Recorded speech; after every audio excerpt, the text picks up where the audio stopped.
Mr. Obama, you can go to hell. Less dependent on the United States and closer ties with China. President Duterte's foreign policy appears headed in that direction. But how will this so-called pivot to China benefit the Philippines? In the long run, it would basically open up all the possibilities and opportunities that the Chinese side can give to the Philippines. And the major part of that is economic. But even in the political and the diplomatic side, there is also that possibilities of having friends and, limiting whatever tensions there are with regards to particularly the West Philippines. 我们也愿意同非方一道，推动两国关系改善与发展。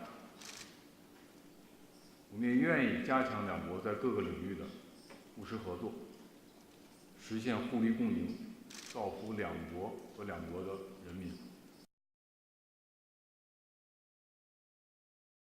A survey came out that showed the United States enjoys a plus 66 approval rating among the Filipinos, which is extremely high, while China suffers from a negative 31 approval rating in the Philippines. So by and large, US is very popular in the Philippines, while China is still a very unpopular country. And this shows how difficult it is for Duterte to really reshape his country's foreign policy direction towards China. But he has been trying very hard to paint China in a more positive image.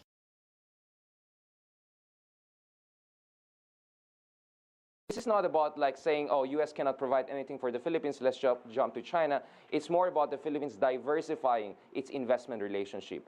When it comes to China, we know they have this record of building fascinating infrastructure in a very short period of time. We have seen it in Africa, Middle East, and Latin America. I think that is what Duterte has in mind. So this is very much diversification. And I believe that the entry of China into the Philippine infrastructure landscape in itself is a positive thing. Why? Because it puts pressure on Japan and other countries to also be more competitive.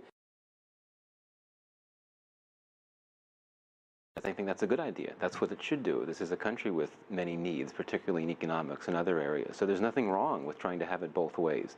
Maintain its very good relationship with the United States, both economic and also security related, but also try to get more.